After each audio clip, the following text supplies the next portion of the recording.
What's going on, guys? It's your boy Cindy Sim Racing, aka the Retro Dynamo, back with another video. And today we're going to be jumping into the GT3 Mustang. This is a 10-lap race. I'm going against the AI. We're at Spa, and there are 10 cars here, and I'm just trying to jump right in. I'm really trying to get a lot of practice in with racing before games like Project Motor Racing comes out, and I'm extremely excited about that, needless to say.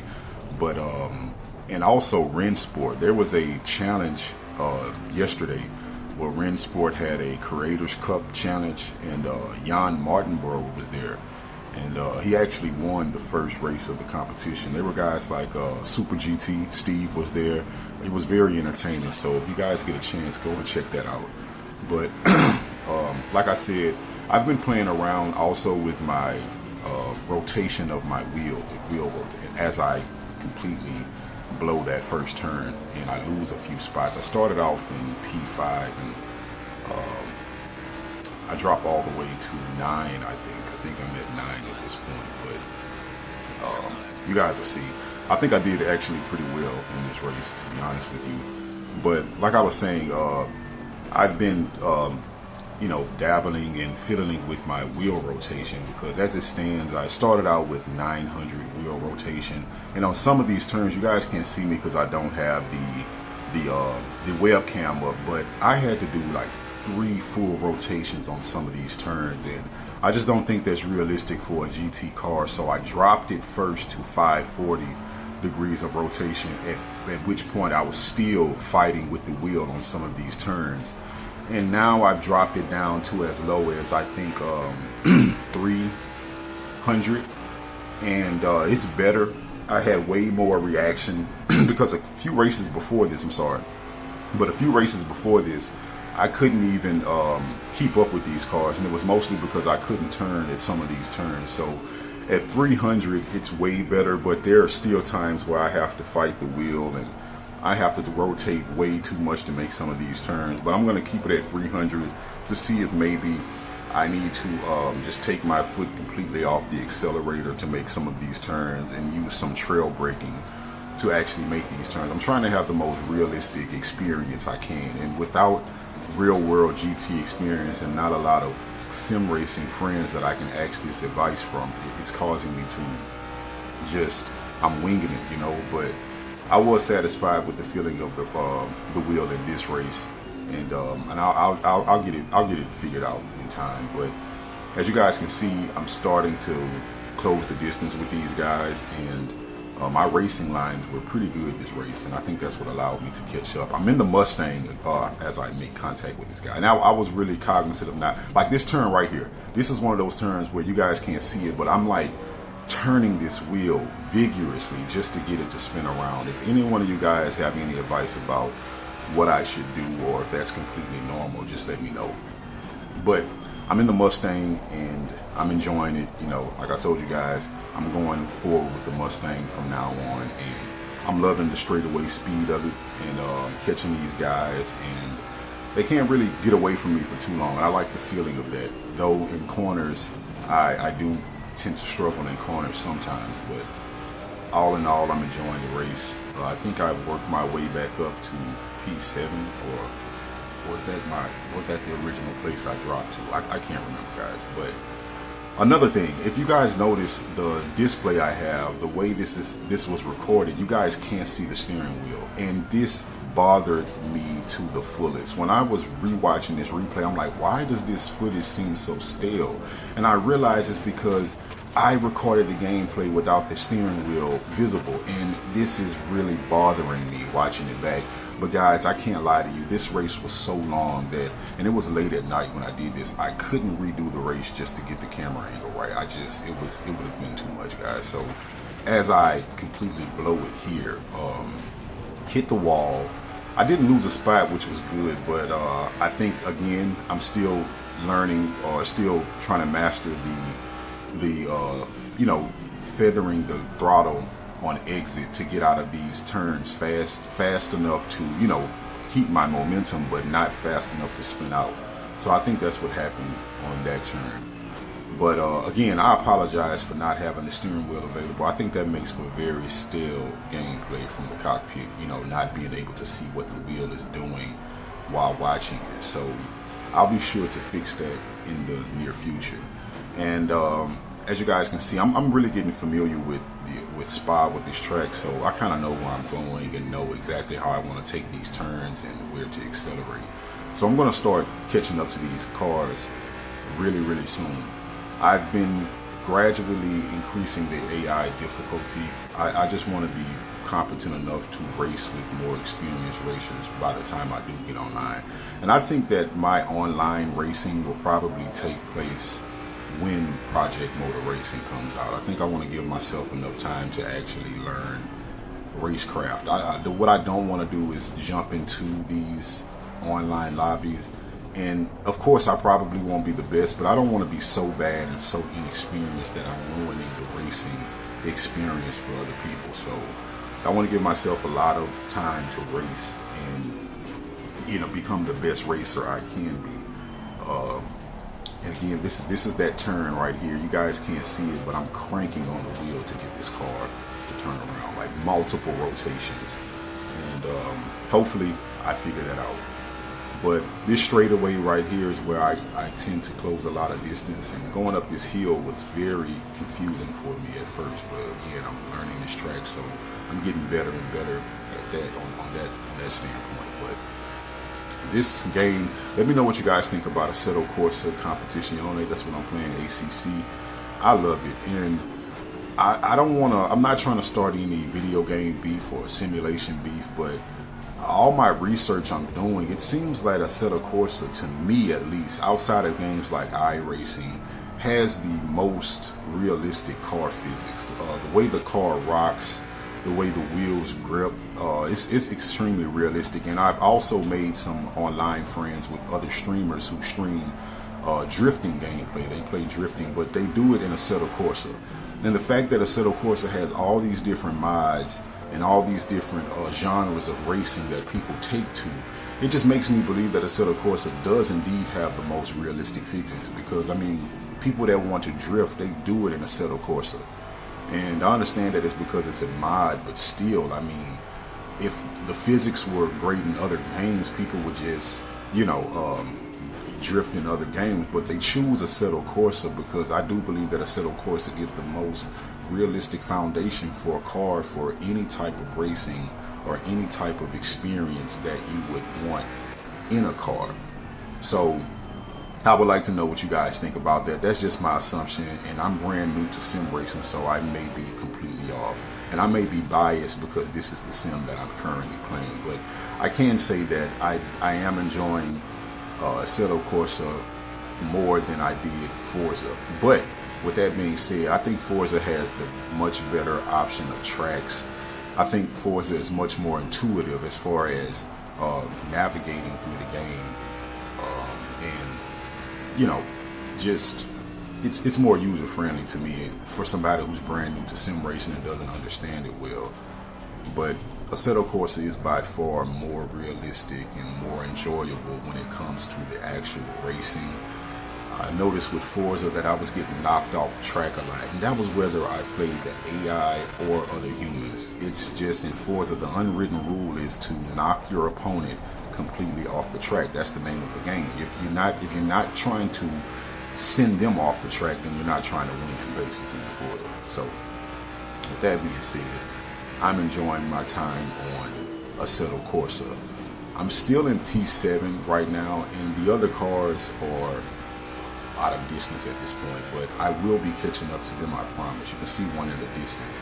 And what I'll start to do is I'm starting to take a different type of racing line to actually catch up.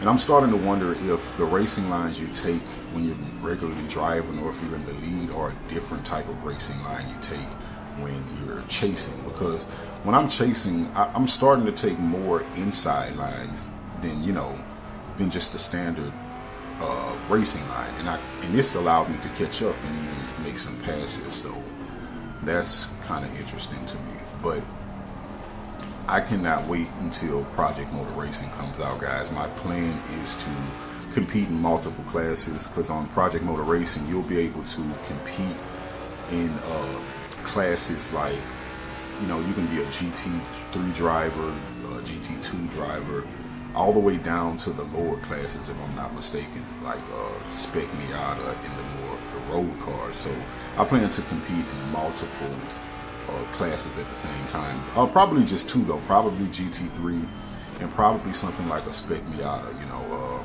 very, very low entry level. And that's because, as you guys know, I actually plan to enter real life racing in the Spec Miata at some point. So I would like to use the sim to get used to that type of driving also.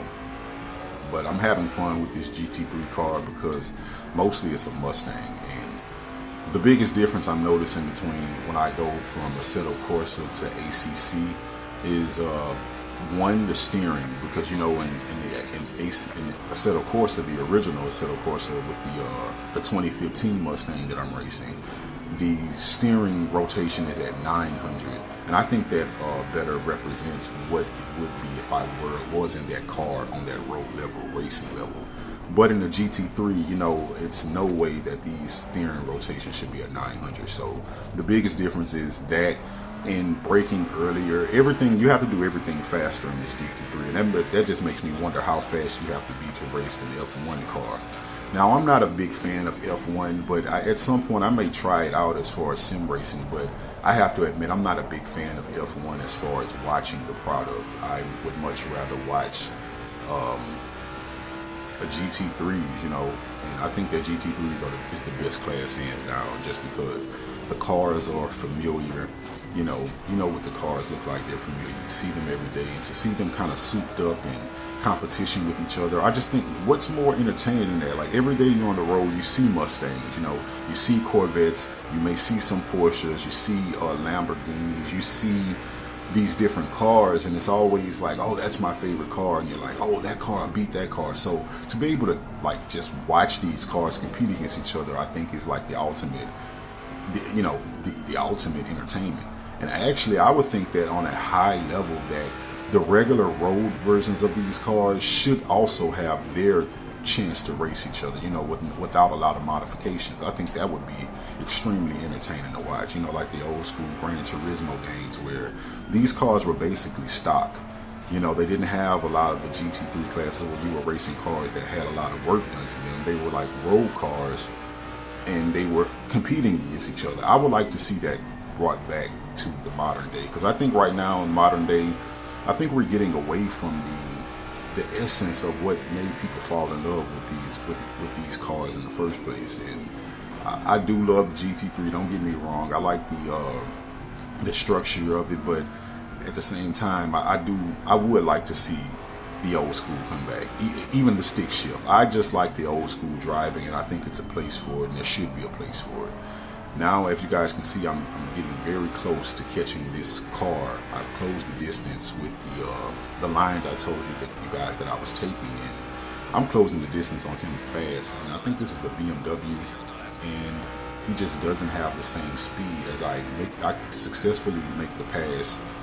And yeah, so that's one spot. I think I'll take another before the end of this race, and I think I could have taken more, but again, this was my very first race, and again, that's why the title of this video is you know, a needed breakthrough, because I think I did find a breakthrough as far as my racecraft, how to be patient, how to make passes, and how not to send it, you know, just on the first whim of an opportunity, how to set up the pass. And I think that I'm learning how to do that. So in this race, I think I got 2 passes, but I think I can get more going into the future, and I'm learning how to keep up my pace with these cars, be patient, and set up passes. So I was very, very pleased and satisfied with my performance in this race. And I would like for you guys to tell me in the comments if indeed you guys see any improvement from me, or am I the same terrible driver that you've seen in the first video? And don't worry, you guys can be honest. I promise you won't hurt my feelings. I can take constructive criticism.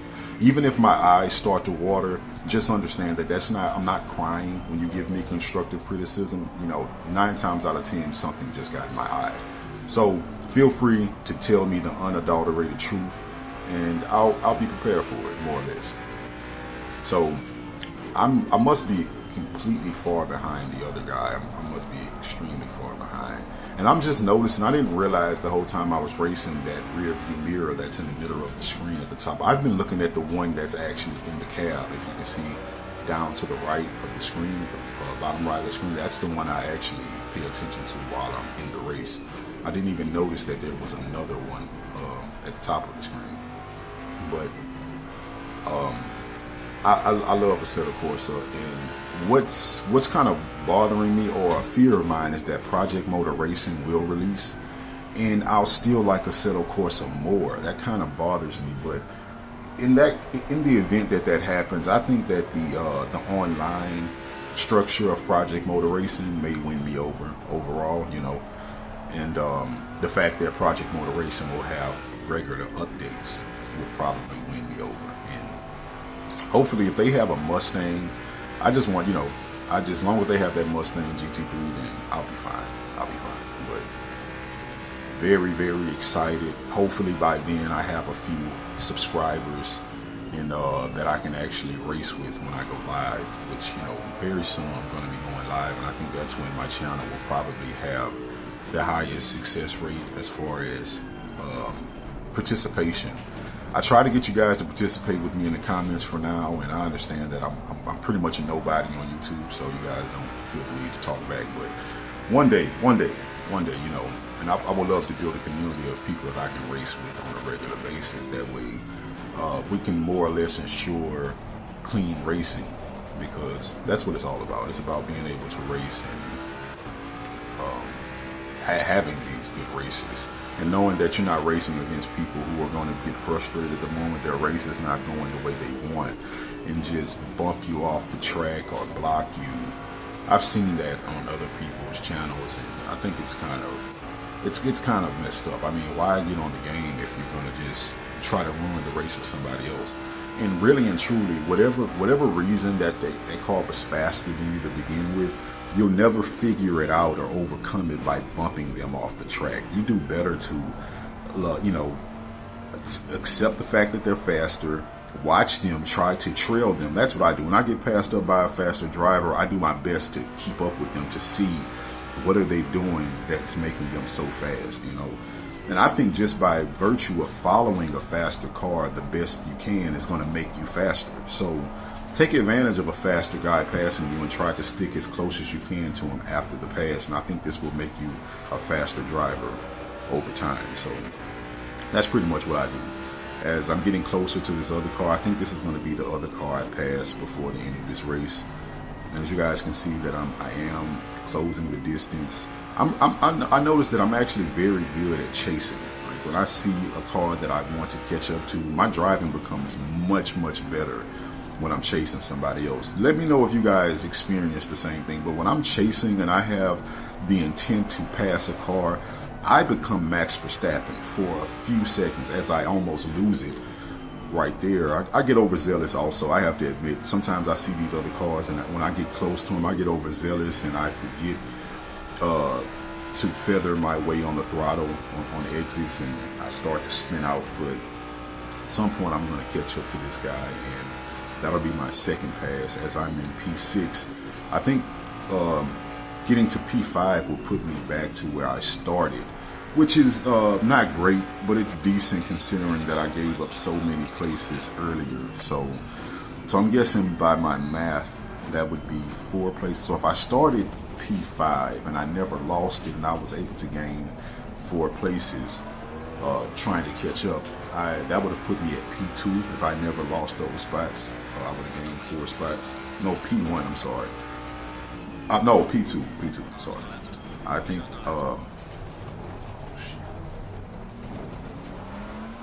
so I'm battling this guy, and he does not want to give up this spot. He's going to have to, though. At some point, I'm definitely going to take this spot from this guy. And my straightaway speed, he can't keep up with the straightaway speed of the Mustang, and I take it from him. And I think I'm going to maintain this spot. And I think this is the last lap, if I'm not mistaken. This is the last lap. And where I don't think I'm gonna catch up to the other cars. I think I may catch up enough to see them, but I don't think I'll catch them. But I did enjoy this race, as you guys can tell. I'm excited, and I think this was a much needed breakthrough. This race gave me a lot of confidence. Even though I had to spin out and I hit the wall, I lost some spots. I gained a lot of confidence in my ability to control this car and actually show some type of racecraft. I think what I was most impressed about myself was, again, my racing lines. Following my racing lines is getting much better, and being patient even before I pass, not just, you know, passing at all costs, taking extreme risks just to get a place. I'm learning to be very patient with my passing and setting up the pass in corners and having better exits. And I'm doing a lot of studying. I watch a lot of YouTubers, like I say, SuperGT, Sammy Snake. I watch a lot of the major YouTube channels to learn different strategies, and I think they're starting to pay off. And again, like I can't see the cars ahead of me. I don't think I'll catch them at this point. We're getting close to the actual completion of the race, but I would really appreciate you guys if you hit that like button. You know what I mean? I'm putting in some effort, guys. You know, liking the video makes the video more discoverable. If you guys like this type of racing, this novice learning, watching this journey, you know, consider subscribing also. And I would like to know where you guys are in your journey. And that's what I'm interested in. You guys put in the comments, how long have you guys been sim racing, and what level do you think you're at on a scale of 1 to 10? Now, 10 would be Max Verstappen. So let me know what you guys think you're at. Right now, I think I'm like a cool 3. I'm like a 3, maybe. But yeah, I think that was the end of the race. Yeah, that was the end of the race. And I would like for you guys to go ahead, hit that like button. You know what I mean? That was a good race. Hopefully the next time you guys see me, I won't make any mistakes. You know, I can win outright. And I do plan to increase the difficulty of the CPU, and we'll see how that works out when they're more competitive, to see how I fare in my next race. You guys stay tuned, and I'm gonna come back with more. Give the video a like and subscribe if you enjoyed it. And remember, if you want to win it, then you have to sim.